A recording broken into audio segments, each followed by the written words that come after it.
Mil bendiciones. Hoy tenemos el tema que dimos la semana pasada. Hoy tenemos la parte 2 dentro de la serie de estudios de la Torá aplicada o los mandamientos aplicados. Estamos hablando de los mandamientos que se aplican, los mandamientos que se aplican para nosotros en este tiempo. Recordándolo a todos los hermanos que dentro de el renglón de mandamientos que se encuentran en las escrituras, estamos hablando de los mandamientos que están escritos en los libros de Moisés, llamado la Torá o el Pentateuco, que es la expresión que se usa en el griego. El Pentateuco son los 5 libros de Moisés. Entonces significa, hermanos, que lo que nosotros estamos estudiando es palabra de Dios. ¿Escuchó bien? Palabra de Dios, no invento de hombres, no falacia ni teoría. Estamos hablando de la palabra inspirada por el Espíritu Santo. Entonces, esa palabra que fue inspirada, que nosotros estamos estudiando, es una palabra que tiene peso. Y si usted estudia la palabra con seriedad y con actitud correcta, usted va a ser bendecido, usted va a ser recompensado, porque la palabra de Dios es viva y es eficaz y es más cortante que toda espada de 2 filos. Así que tome en cuenta que el tiempo que usted está apartando esta noche para estudiar las escrituras es un tiempo especial, porque es un tiempo donde el Padre Celestial nos hablará a través de su palabra en la instrucción para nuestra formación, para nuestro crecimiento espiritual. O sea que usted está haciendo o va a ser premiado en esta noche con la bendición de la palabra de Dios que Él nos da cada semana.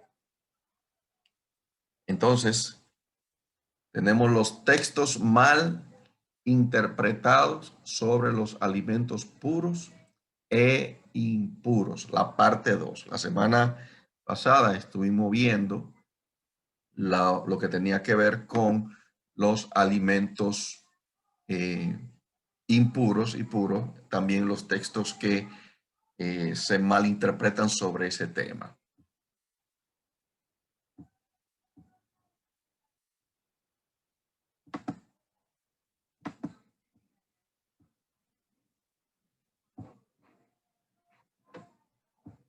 Un segundito.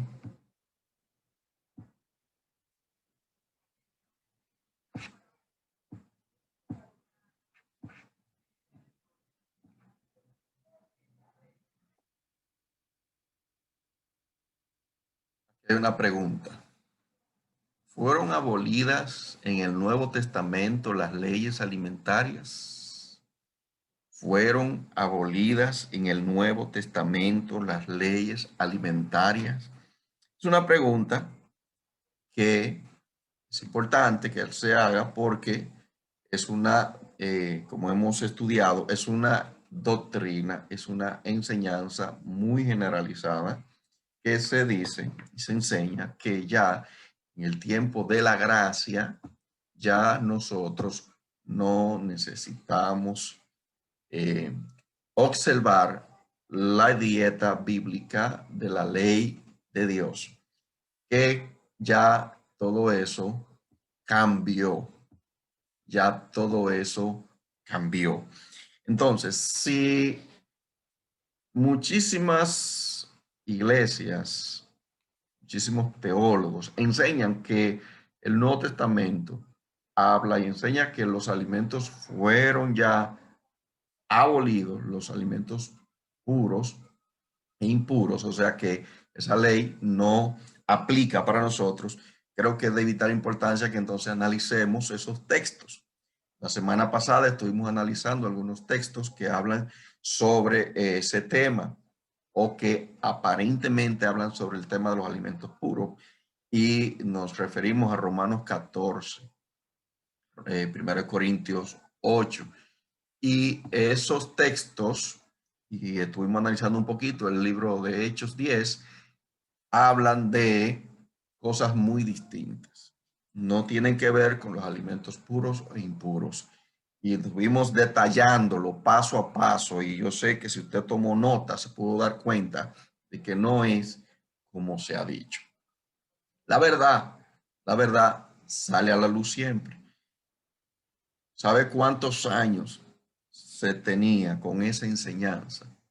Exceptuando en el ámbito judío, que siempre se ha observado la dieta bíblica, y dentro del cristianismo hay algunas iglesias que han observado durante mucho tiempo el tema de la dieta bíblica, pero desde el año 300 aproximadamente, las cosas relacionadas a la ley fueron cambiando mucho, mucho. De hecho, desde que se formó el canon, ¿saben ustedes quiénes formaron el canon bíblico? ¿Saben ustedes quiénes formaron el canon bíblico? El canon bíblico fue establecido por la Iglesia Católica, por la Iglesia Católica. Los obispos, llamados los padres de la Iglesia de siglo II en adelante, comenzaron a recopilar los textos del Nuevo Testamento para formar lo que se llama el canon, la regla organizada de todos los libros del Nuevo Testamento. Ellos fueron los que establecieron cuáles libros iban en el Nuevo Testamento. O sea, de una manera u otra, Dios permitió que ellos fueran los que reunieran el canon. No podemos decir que porque ellos reunieron el canon, ya el Nuevo Testamento no sirve. No, Dios usó esa herramienta porque eran los que tenían el poder en ese momento. Era el imperio dominante, el imperio romano, que ya estaba entrando en una etapa donde los emperadores se inclinaban al cristianismo. Y desde entonces, desde esa época, comenzaron entonces a reunir los libros. Claro, todo se oficializó después de Constantino. Constantino no fue quien fundó la Iglesia Católica, como algunos creen. Eso es un error histórico. Constantino convocó al concilio de Nicea en el 325. De hecho, ese concilio duró varios años. Ese concilio dio forma a lo que fue la Iglesia Católica, con los obispos, que fueron 300 y pico de obispos que se reunieron de diferentes países y se reunieron en Roma. Y ese fue el inicio de la religión oficial del Imperio Romano. Desde esa época, estamos hablando de más de 1700 años atrás, desde esa época se establecieron normas y doctrinas que hasta el día de hoy persisten en la mayoría de iglesias, en los diferentes concilios que se fueron dando tiempo tras tiempo, año tras año en la historia de la iglesia. Entonces, todo esto que nosotros tenemos hoy como doctrina ha sido establecida en la gran parte por la Iglesia Católica. Luego la Reforma Protestante hizo algunos cambios, pero lo que tuvo que ver con la ley, específicamente la Torá, no cambió, se quedó igual como se había establecido desde los inicios de la Iglesia Católica. Quiere decir que esas doctrinas se han quedado en su mayoría de los casos intactas. ¿De dónde surgieron esas doctrinas entonces? ¿Por qué surgieron? Haciendo un poco de contexto histórico, que es importante que ustedes lo sepan, porque realmente, si no conocemos la historia, como en ocasiones he dicho, estamos condenados a repetirla. Si no conocemos la historia, estamos condenados a repetirla. Por lo tanto, estoy diciéndole estos datos para que usted más o menos tenga una idea. La Iglesia Católica, los obispos, encabezados por los obispos de esa época, tuvieron una especie de altercado contra los judíos. La Iglesia Católica de esa época y los obispos no querían saber de los judíos porque asumían que fueron ellos los que mataron al Mesías, a Cristo. Por lo tanto, eran muy despreciados. Además, por su enfoque en el judaísmo específicamente, porque ya se había formado una religión del judaísmo muchos siglos antes del Mesías. Y cuando el Mesías apareció, persistió esa religión y después del Mesías aún persistía, aunque siendo perseguido por el imperio. Entonces, todo eso contribuyó a que todo lo que oliera a judío o hebreo fuera rechazado, fuera satanizado. Y eso se encentró tanto que llegó a socavar la religión en muchos países y en muchas épocas de lo que se hizo con los judíos en esos imperios, en esos años. Y hoy en día persiste el odio incluso por lo que hoy se llama el antisemitismo, que es una controversia y totalmente opuesto a lo que es la cultura judía, el odio al judío. Y es importante que sepan que independientemente que los judíos tengan otra religión y que no crean en el Nuevo Testamento y que rechazan al Mesías, no podemos odiarlos, no podemos odiarlos. No tenemos ese mandato de parte del Mesías. Al contrario, tenemos que amarlos y orar por ellos, porque el Padre tiene un plan por lo menos con la mayoría de ellos, porque es un tema bastante delicado cuando se habla de los judíos como pueblo de Dios. Es un tema delicado y hay que entender que el pueblo de Dios fue restaurado por medio del Mesías y todo el que quiera ser el pueblo de Dios tiene que venir por medio del Mesías, independientemente de que sea judío o no. Entonces, después de ver entonces que todo eso que tiene que ver con la ley y específicamente con las leyes dietéticas de la Biblia fueron totalmente cambiadas y controversiales a medida que fue pasando el tiempo. Eso entonces nos deja ver a nosotros que tenemos que entender con claridad qué es lo que enseña la Biblia, porque es un periodo de tiempo bien largo que hay envuelto y mucha teología envuelta y mucha interpretación envuelta, muchos libros escritos, mucha predicación, mucho estudio sobre eso, negando que la ley se debe aplicar para este tiempo, específicamente en el tema de hoy con los alimentos. Seguimos entonces viendo detalles sobre esto. Según algunos teólogos, con la crucifixión de Cristo se anularon las leyes de Dios que Dios había promulgado respecto a las carnes limpias y las inmundas. Para ellos, bajo el nuevo pacto, los cristianos ya no tienen que guardar estas leyes. Pero, ¿qué es lo que la Biblia dice realmente? Vamos a ver qué es lo que dice la Biblia. ¿Usted está preparado para aprender lo que la palabra nos enseña? Si está preparado así, de todo corazón, entonces abra su mente, abra su corazón.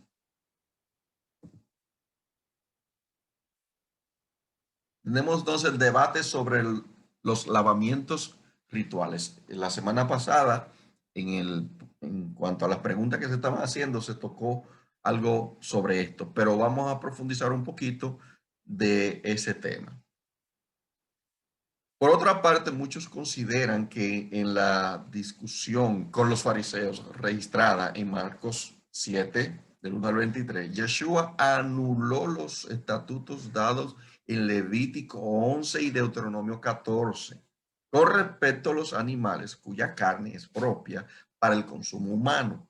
De hecho, en la mayoría de las traducciones del Nuevo Testamento, el versículo 19 concluye con esta frase: Esto decía, haciendo limpio todos los alimentos. Pero, un segundito, que se nos fue la señal. Vamos a ver.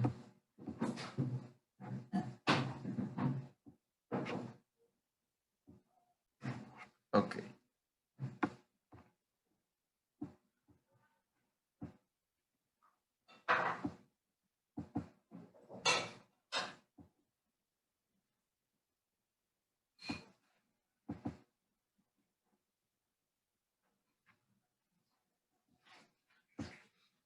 Decíamos, la discusión con los fariseos registrada en Marcos 7, 1-23, Yeshua anuló los estatutos dados en Levítico 11 y Deuteronomio 14 con respecto a los animales cuya carne es propia para el consumo humano. De hecho, en la mayoría de las traducciones del Nuevo Testamento, el versículo 19 concluye con la frase, esto decía, haciendo limpio todos los alimentos. Des en cuenta lo que está diciendo el texto ahí, que viéndolo desde ese punto de vista, desde esa perspectiva, como se está presentando ahí llanamente, da a entender que Yeshua limpió todos los alimentos. Pero ¿está de acuerdo esta frase con el significado y propósito de todo el pasaje? ¿Qué fue lo que Yeshua dijo o no dijo realmente? Como ya hemos mencionado, uno de los principios básicos para entender un pasaje bíblico es analizar el contexto en que se encuentra, entendamos, pues, de qué se habla aquí. Lo hemos dicho en múltiples ocasiones. No podemos usar un texto bíblico fuera de contexto. Y eso lo saben todos los teólogos, todos los estudiosos de la Escritura. No se puede usar un texto fuera de contexto. Tenemos que analizar todo el contenido para que podamos entender de qué se trata cuando él dice, esto decía, haciendo limpio todos los alimentos. Entonces, vamos a ver.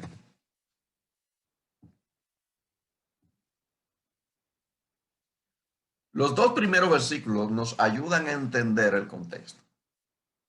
Se juntaron a Yeshua los fariseos y algunos de los escribas que habían venido de Jerusalén, los cuales, viendo a algunos de los discípulos de Yeshua comer pan con manos inmundas, esto es, no lavadas, los condenaban. Entonces le preguntaron, ¿por qué tus discípulos no andan conforme a la tradición de los ancianos, sino que comen pan con manos inmundas? Ahora el asunto se aclara un poco más. Se refiere al comer con manos inmundas. ¿Por qué les preocupaba esto a los escribas y a los fariseos? Es una pregunta interesante. ¿Por qué le preocupaba que ellos comieran con las manos sucias o inmundas? Ese término inmunda era un término muy usado en la antigüedad para referirse a algo que estaba sucio, algo que estaba impuro, ritualmente hablando. Entonces, aquí la palabra inmundo no se refiere estrictamente a pecado. Personas que piensan que la palabra inmunda se refiere a pecado. No necesariamente. Todo depende del contexto. Todo depende del contexto. Por eso es importante analizar el contexto, incluso analizar ciertas palabras en su texto originales en hebreo y en algunos textos griegos para poder entender mejor lo que la escritura nos está diciendo. Entonces, ¿por qué le preocupaba esto a los escribas y a los fariseos? Bueno, el pacto de Dios que Dios hizo con Israel en el monte Sinaí estaba basado en muchas leyes y otros estatutos que tenían que ver con la pureza ritual. Pero la práctica judía muchas veces se apartaba de esto por seguir la ley oral o tradición de los ancianos, la cual consistía en muchos requisitos y prohibiciones agregados a las leyes de Dios por hombres. Los versículos 3 y 4 podemos ver una breve explicación de la costumbre específica a la que los fariseos y escribas se estaban refiriendo, porque los fariseos y todos los judíos, aferrándose a la tradición de los ancianos, si muchas veces no se lavan las manos, no comen. Oiga, hasta qué punto llegaba el asunto. Si no se lavaban las manos, no comían. Entonces ellos, considerando que tener las manos sucias era una inmundicia, y para ellos la inmundicia estaba íntimamente relacionada al pecado y a lo que era contaminación espiritual. Daban un significado profundo espiritualmente al tener las manos sucias. Y eso chocaba directamente con la enseñanza de nuestro maestro. ¿Por qué? Porque el maestro vino a traer luz. Luz. Pero ¿qué es la luz? La luz de la palabra. Yo no sé si usted, al empezar a estudiar Torah, ha podido ver la luz que ha alumbrado en su corazón y cómo su mente se ha ido aclarando en muchos temas. Eso es tener luz. Y la luz cada vez se va poniendo más clara en la medida que se va acercando el tiempo de la redención, porque el Señor, antes de venir a buscar a su pueblo, tiene que dejar a su pueblo en una claridad y en una santidad que tiene que ver con la palabra y el acercamiento que tenemos hacia Dios por medio a ella, por medio a la búsqueda que tenemos espiritualmente hablando. Entonces, no podemos dejar a un lado estos asuntos que tienen que ver con lo que ellos creían como religión, lo que ellos creían como pueblo en ese momento. Hoy en día se conoce a las tradiciones de los ancianos, lo que ellos le llamaron, ¿por qué tus discípulos están quebrantando las tradiciones de los ancianos? Hoy en día eso se conoce como el Talmud. Hay dos clases de Talmud, lo hemos estudiado en otra ocasión. Está el Talmud de Babilonia y está el Talmud de Jerusalén. Pero irónicamente, hermanos, el que más se usa en el ámbito judío es el Talmud de Babilonia. ¿Y por qué se le llama Talmud de Babilonia? Bueno, porque los judíos que vinieron de la deportación de Babilonia a Jerusalén en el 586, 586 antes de Cristo, esos judíos, o mucho antes del 586, ellos fueron cautivos. En el 400 y pico ellos regresaron. Me confirman si se está viendo el video, si se está escuchando y se está viendo, porque veo que la señal se está yendo. Pueden confirmar si estamos. Se fue la señal de nuevo. Vamos a hacer una transferencia, un segundito, porque realmente la señal del internet acá está mal. Me esperan un segundito para hacer una transferencia de internet.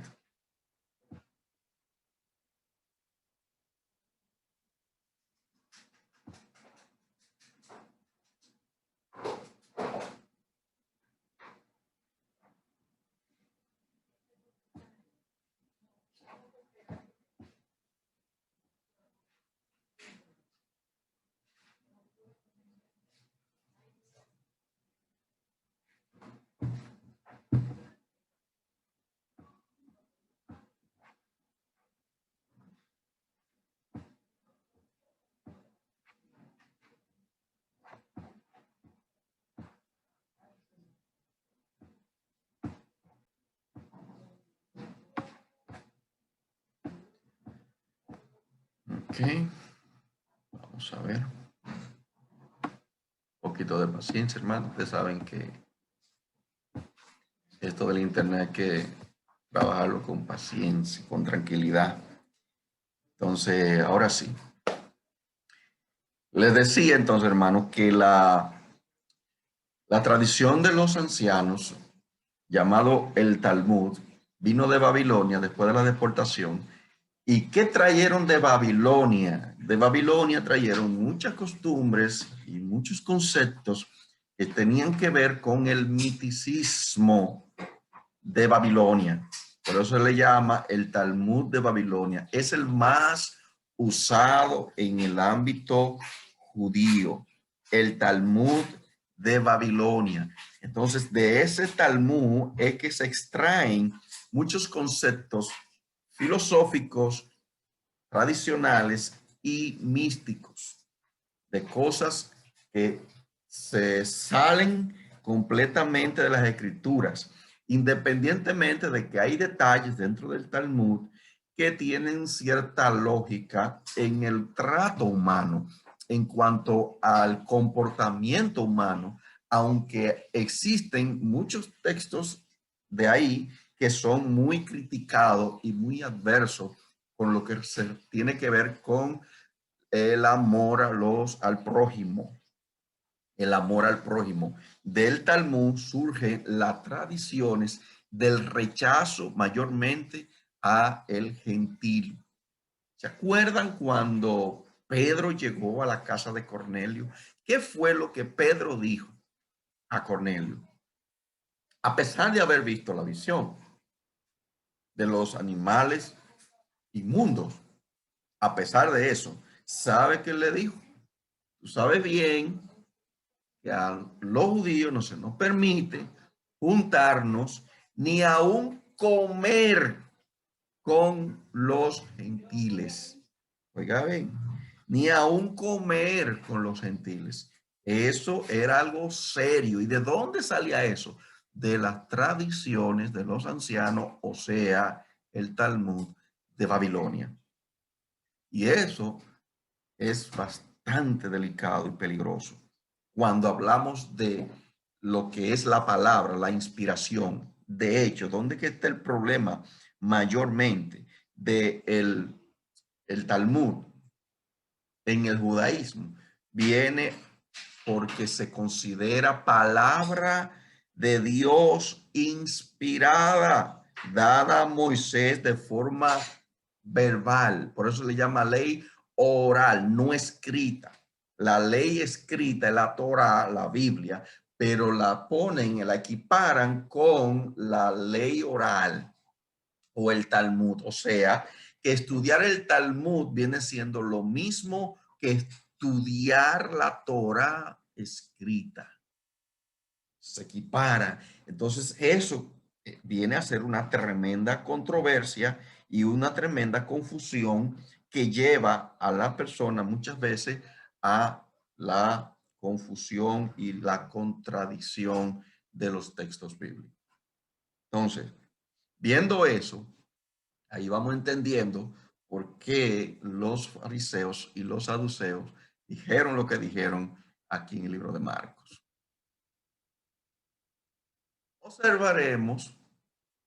Observemos que aquí no se menciona ley alimentaria.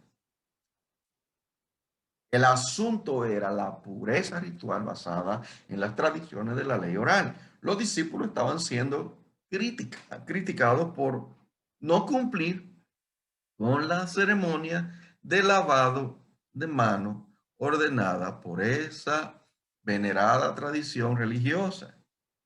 Era ese el punto, era ese el dilema, la controversia. Ellos no aceptaban que los discípulos comieran con las manos sucias y las uñas sucias. Imagínense la caminata que hacían los discípulos, con la gente que tenían que bregar, con las cosas que tenían que hacer, que no le daba tiempo a veces de nada. Entonces, para hacer el lavado de la mano era un asunto de ritualismo, era un asunto bastante fuerte. Y ellos fueron soltando, el Mesías les fue enseñando y ellos fueron entendiendo. Con respecto a los antecedentes de versículos 3 y 4, una obra de consulta nos ofrece una explicación de esta costumbre. En estos versículos, Marcos da una explicación de un rito de lavado de manos que corresponde a los pormenores dado en el tratado Yadamín de la Misná. La Misná es una versión escrita de la tradición oral llamada Misná. Es como un comentario del Talmud llamada Misná. En el marcado uno puede tocar cosas ceremonialmente impuras. La impureza se elimina enjuagándose hasta la muñeca. Hoy en día, los judíos ortodoxos practican el lavado ritual de manos antes de la comida. ¿Y sabe por qué ellos lo hacen? Porque se enseña en el Talmud.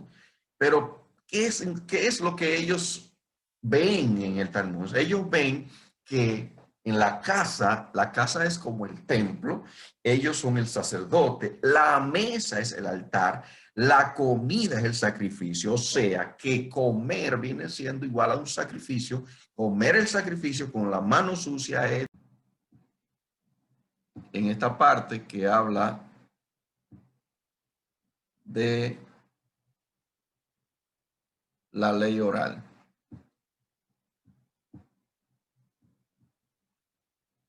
Y dice,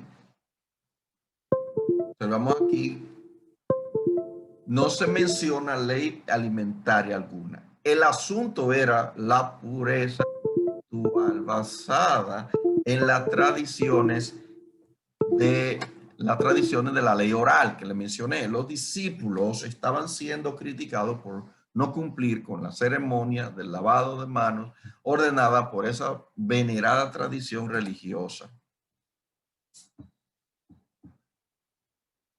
Respecto a los antecedentes del versículo 3, 4, una obra de consulta nos ofrece una explicación de esta costumbre. En estos versículos, Marcos nos da una explicación de un rito de lavado de las manos que corresponde a los pormenores dados en el tratado Yadamín de la Misná. La Misná, dijimos que es una versión escrita de la tradición oral, es un comentario del Talmud. En el marcado uno puede tocar cosas ceremonialmente impuras, la impureza se elimina enjuagándose hasta la muñeca. Hoy en día los judíos ortodoxos practican el lavado ritual de manos antes de la comida. Decíamos entonces en ese panorama que se ha convertido en un ritual que se asume que es Torah inspirada, a diferencia de que es oral, no escrita. Entonces es un asunto delicado cuando se habla de lo que es el Talmud, la Mishnah, son las interpretaciones del Talmud, que en el fondo está la Torá aparentemente, según ellos, pero hay muchas contradicciones. Hay muchas cosas que tienen sentido, hay otras que no, como le mencioné, pero no, es un asunto que tiene que tener criterio bíblico estricto para poder observarlo. Y aquí el Mesías atacó eso fuertemente. La pregunta es, ¿las manos o el corazón? ¿Las manos o el corazón? Marcos 7, Yeshua explicó que el lavado de manos no es necesario para la pureza o salud espirituales. Dijo que todo lo que fuera que entra en el hombre, todo lo de afuera que entra en el hombre, no le puede contaminar porque no entra en su corazón, sino en el vientre y sale a la letrina, o sea, al inodoro. En otras palabras, lo que Yeshua dijo es que cualquiera o cualquier partícula de suciedad que no pudiera ser eliminada por el medio del minucioso lavado ritual de manos, sería eliminado por medio de los aparatos digestivos y excretor, y no tendría efecto alguno sobre la verdadera pureza de la persona, su mente o corazón. Conviene mencionar también que las palabras, esto decía, esta expresión, esto decía, refiriéndose a Yeshua, no aparece en los manuscritos originales griegos, sino que fueron agregados por los traductores, quizá en un intento por interpretar el pensamiento de Marcos.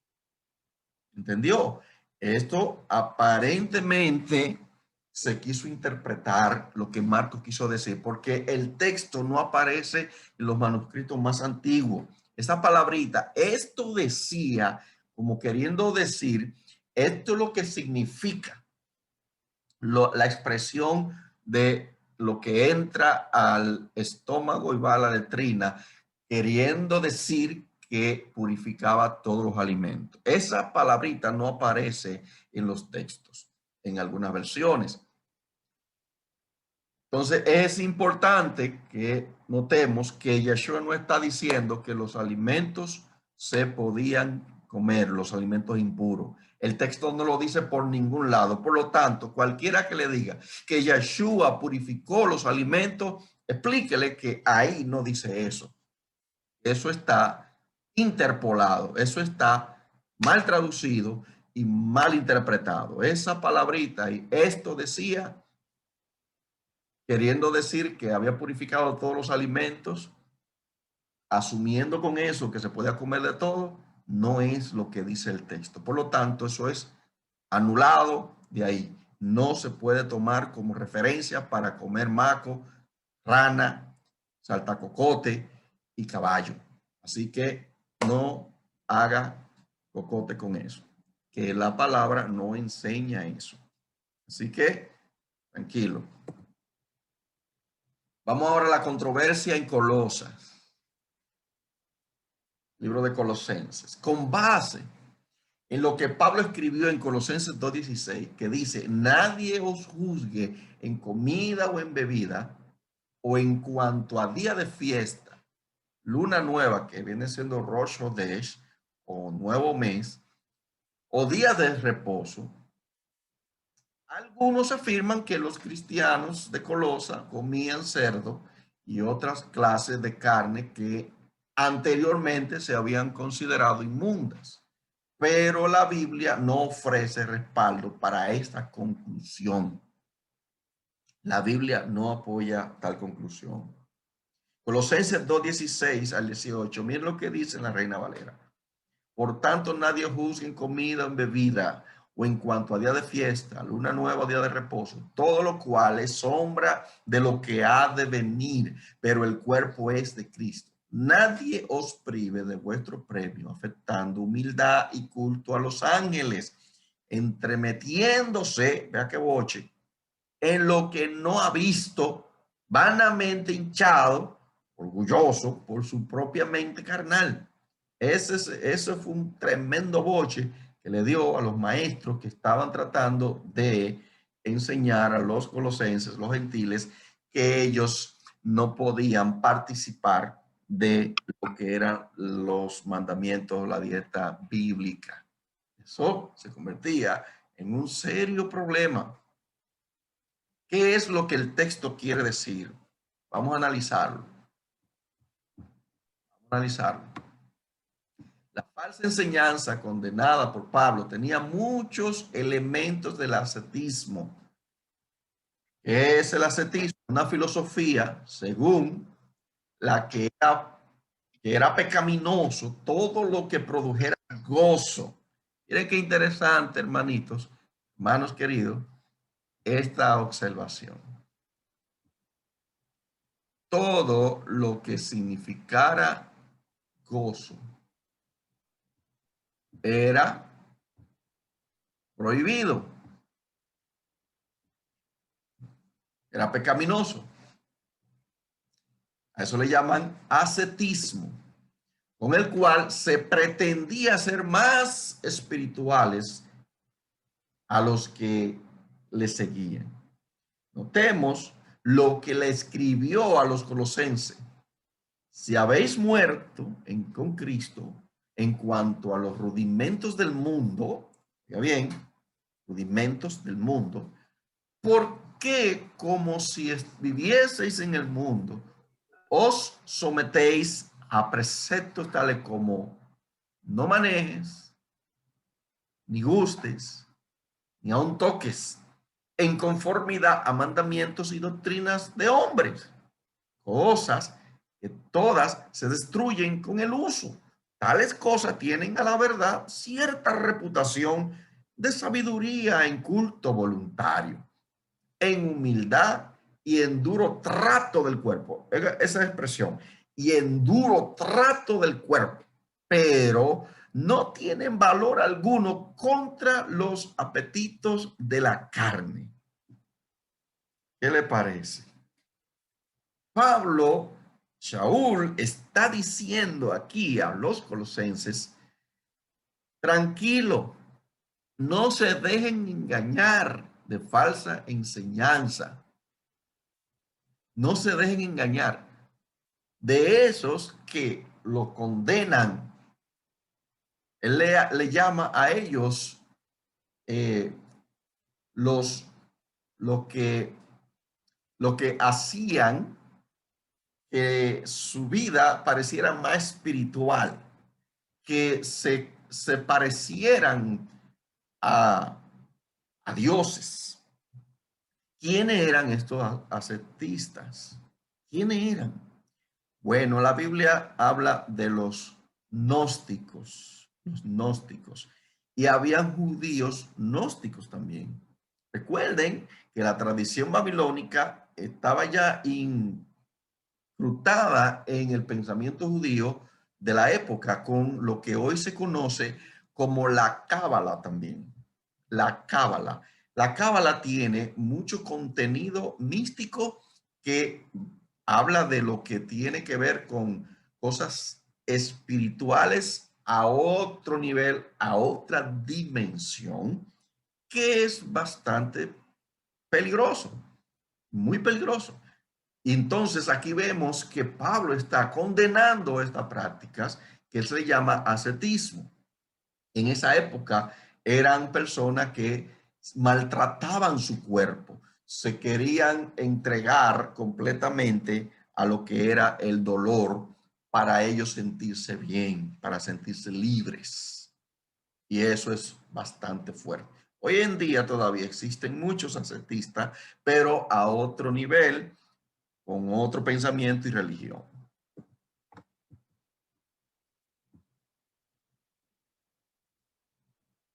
Este pasaje muestra varios aspectos del error que Pablo estaba atacando en su intento descaminado por ser más espirituales. Los falsos maestros adoptaban un duro trato del cuerpo, según el versículo 23. El apóstol resumió las rígidas normas ascéticas con estas frases: no manejes, ni guste, ni aun toques. Estas prácticas no podían lograr nada verdadero porque estaban basadas en mandamientos y doctrinas de hombres. Ojo, doctrinas de hombres. Eso es bastante peligroso. Una doctrina de hombre engañosa puede descarrilar a cualquier persona sin importar su raza, color o estatus. No estaba basada en las instrucciones de Dios. Era en doctrina de hombres. Entonces, eso hay que tomarlo muy en cuenta a lo que el apóstol Pablo se está refiriendo aquí. Cuando hablamos de este texto de Colosenses, es importante notar que Pablo está diciendo que nadie lo juzgue, o sea, la expresión, nadie los critique por estar tomando en cuenta los mandamientos de Dios, o sea, el Shabbat, alimentos o comida o día de fiesta. Eso quiere decir que el apóstol Pablo está apoyando la Torá, diciéndole a los gentiles, ustedes ya son libres, ya están completos en el Mesías, ya están bautizados en el Mesías, ya están circuncidados en el Mesías, ya ustedes son parte del pueblo, así que nadie tiene el derecho de privarlo de este premio. ¿Cuál es el premio? La Torá, los mandamientos de Dios, en este caso, los alimentos. Entonces, noten que el texto de Colosenses 2:16 dice que esto es sombra de lo que ha de venir. No dice era sombra, como hemos estudiado en otras ocasiones. Dice es sombra de lo que ha de venir. Nadie puede criticar, nadie puede juzgarlo. Quienes tienen la capacidad de determinar quiénes pueden participar de eso o no es el cuerpo del Mesías, porque el cuerpo es del Mesías. Y esos son los que tienen la capacidad de decir, usted, como parte de la congregación, usted tiene derecho. O usted no da testimonio de creyente, por lo tanto, usted parece un creyente falso y se le tiene en la mira. ¿Quiénes tienen ese derecho? Los que están dentro, los que tienen al Espíritu, pero los que son falsos maestros, los que tienen doctrina y mandamiento de hombre, no tienen derecho de juzgar a nadie. Eso es lo que Pablo está queriendo decir ahí. Ahora, en cuanto a las instrucciones a Timoteo, vamos a ver este texto para ir cerrando. Otro de los pasajes que con frecuencia se interpretan erróneamente es 1 Timoteo 4, 3 al 5, donde el apóstol Pablo escribió acerca de las enseñanzas de ciertos tipos de falsos maestros que prohibirán casarse, dice, y mandarán abstenerse de alimentos que Dios creó. Noten esto, que Dios creó para que con acción de gracia participen de ellos los creyentes y los que han conocido la verdad. Porque todo lo que Dios creó es bueno. Oiga bien. Oiga bien. Culebra, cucaracha, escorpión, rana, cocodrilo. Es bueno. Y nada es de desecharse. Ratón, cucaracha, cacata. Nada. Nada es de desecharse. Note bien. Puedo comer lo que sea según ese texto entonces. Pero siga leyendo más para abajo, no se quede ahí. Siga leyendo. Usted está leyendo bien lo que dice ahí. ¿Qué dice después de la coma? Nada es de desecharse si se toma con acción de gracias. Pero no se queda ahí. Sigue un chima para adelante. Léalo. No sea tiñoso. Léalo. Porque por la palabra de Dios y por la oración es santificado. ¿Qué es lo que santifica el alimento? La palabra de Dios y la oración. ¿Y cómo se santifica un alimento con la palabra de Dios? ¿Cómo? Miren, ¿qué era lo que pretendían estos falsos maestros? ¿Acaso Pablo estaba advirtiendo a Timoteo acerca de maestros judaizantes que exigían la obediencia a las leyes alimentarias de Dios? ¿O se trataba de algo diferente, muy distinto? Aquí, en esto, lo que estamos viendo es que habían personas con pensamientos e ideales muy distintos.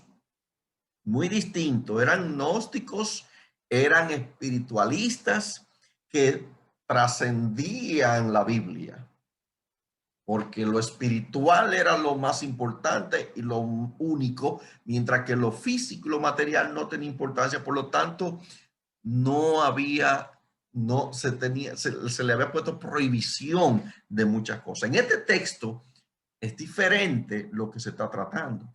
Personas que estaban tratando de desviar al pueblo en otra dirección. Tomemos nota de un detalle muy significativo, muy significativo. Pablo le dijo a Timoteo que toda la escritura, toda, esto es lo que ahora se conoce como el Antiguo Testamento, que realmente no hay un texto bíblico que diga Antiguo Testamento, y esto lo menciono como un paréntesis. No hay ningún texto que hable que la escritura se llame Antiguo Testamento. Eso no existe. Se llamaba Tanaj o Sagradas Escrituras o los escritos, etcétera. Esto estaba escrito, era inspirado por Dios y útil para enseñar, oiga bien, para redarguir, para reprender, para corregir y para instruir en justicia, según 2 Timoteo 3:16. Ustedes saben ese texto. Por lo tanto, Pablo le está diciendo a Timoteo algo importante. ¿Cómo puede afirmarse entonces que le estaba diciendo a Timoteo que hiciera caso omiso de las instrucciones que se encontraban en esas mismas escrituras? Cuando él dijo que toda la escritura, y cuando dice toda, es toda la escritura es útil para instruir en justicia. ¿Cómo se atreve entonces a decirle ahora que podía comer de todo, invalidando lo que la misma escritura inspirada por Dios decía en Levítico 11? No tiene sentido, hermanos. No tiene sentido. Entonces, ese texto no aplica. En la Biblia del diario vivir, encontramos una explicación acerca del error que Pablo estaba tratando aquí. El peligro que Timoteo enfrentó en Éfeso parece haber venido de ciertas personas en la iglesia que seguían a algunos filósofos griegos que enseñaban que el cuerpo es malo y que solo el espíritu importaba. Los falsos maestros rehusaban creer que el Dios de la creación era bueno, porque su solo contacto con el mundo físico lo hubiera ensuciado. Eran falsos maestros. Establecían normas estrictas como prohibir al pueblo a que se casara o que comiera ciertos alimentos. Mire bien, prohibían casarse. Qué terrible. Y que se tuvieran de ciertos alimentos. Esto lo hacía parecer muy disciplinados y justos. Parecían. Pero el asunto era muy contrario, muy diferente. Cuando Pablo escribió esto, tenía en mente a aquellos creyentes y los que han conocido la verdad, los creyentes que han conocido la verdad, es decir, los que tenían conocimiento de las escrituras, porque una persona que conozca la escritura nadie lo puede engañar. Por eso, hermano, le estamos insistiendo que, ¿sabe qué le estamos insistiendo? No deje de asistir a los estudios, conéctese a los estudios, porque si no, va a tener flaqueza del conocimiento y van a venir lobos rapaces, van a venir falsos maestros, lo van a engañar, lo van a engañar. En la escritura, no me hagan caso a mí, no al pastor, es a las escrituras. Si yo le enseño cualquier cosa que no esté de acuerdo a la escritura, usted tiene derecho a decirme, pastor, eso no es así. La Biblia ahí dice otra cosa y enseñármelo por las escrituras. Y yo tengo que verlo, y yo tengo que entenderlo. Pedirle al Padre que me dé el entendimiento, la sabiduría, para yo entender su palabra. Entonces, esto es bien fuerte, bien fuerte. Pablo está hablando con los creyentes. Pablo habló con los creyentes. Mire qué dice. Tenían conocimiento de la escritura y por tanto de las leyes que Dios había dado respecto a la alimentación. El que tiene conocimiento de las escrituras entiende que eso está escrito en el siglo I, eso se tenía claro. Eso no era un asunto que se ignoraba, se sabía, especialmente en el área del Medio Oriente, y que podían identificar cuáles carnes habían sido santificadas para nuestra alimentación y deleite por la palabra de Dios y por la oración. Se sabía cuáles eran esas carnes. Exhortó a Timoteo para que en lugar de dejarse llevar por lo que enseñaban estos maestros del ascetismo, tuvieran las escrituras como base y punto de referencia en todo. Así como Pablo desenmascaró el ascetismo en Colosas, así también alertó a Timoteo acerca de la misma falsedad.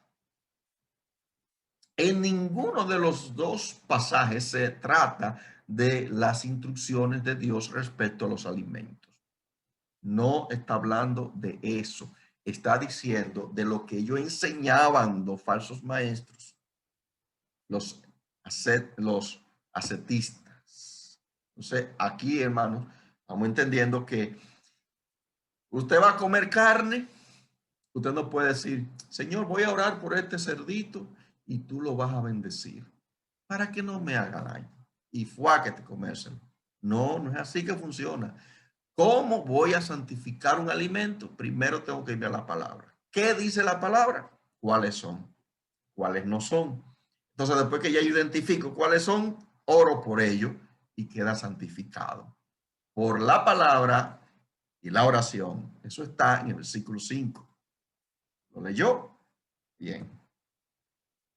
Conclusión. 1 Timoteo 4:1. Pablo aclara el verdadero origen de estas herejías, en lugar de tener su origen en la Biblia. Provenían de espíritus engañadores y eran doctrinas de demonios. Pablo le llamó así en Timoteo. Óigame, hermano, óigame. Doctrinas de demonios. O sea que los demonios saben enseñar doctrina. Usan gente, lo influyen, lo confunden y ya ahí se acabó. Se va todo por el rico. Podemos ver que el problema que se trataba en este pasaje tenía que ver con un ascetismo mundano y pervertido, no con la obediencia a las normas alimentarias de Dios. No. Como hemos visto, estas leyes seguirán vigentes hasta el regreso del Mesías. En el primer siglo, muchos creyentes tuvieron que luchar con la objeción de conciencia que sentían respecto a la carne que habían sido sacrificada a los ídolos. Pero la Biblia nos muestra que también obedecían las leyes de Dios acerca de las carnes limpias y las inmundas. ¿No debemos obedecerlas nosotros también?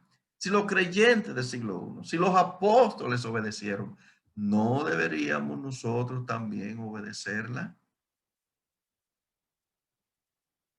Dios formuló y reveló sus leyes para nuestro bien, hermanos. La devoción a Dios es útil para todo porque nos trae provecho para esta vida y también para la vida futura. Queridos hermanos, esa es la enseñanza que da la Escritura sobre este tema.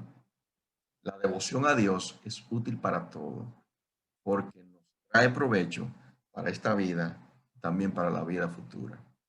El alimento puro contribuye a que su organismo esté sano, estable, que lo que usted coma sea de provecho, que lo que usted coma sea para la gloria de Dios. Entendemos, como dijimos en otra ocasión, entendemos que es difícil cambiar de dieta después de que usted tiene toda una vida comiendo ciertas carnes, ciertos alimentos.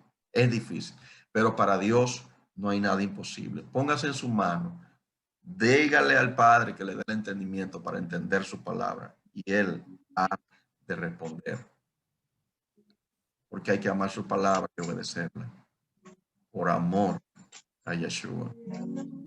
Que dijo el mismo Mesías, si me amáis, guardad mis mandamientos. Y mis mandamientos no son gravosos. Y es nuestro estudio de hoy. Gracias a todos los hermanos y amigos que se conectan por esta vía y por vía de YouTube. El estudio va a estar disponible. La puede hacer en la caja de comentarios. Comparta con otro este estudio para que sean edificados. Y los hermanos que están conectados, vamos a entrar a las preguntas si tienen alguna pregunta para que sean edificados. Y que haya. Yahweh le bendiga de una manera especial.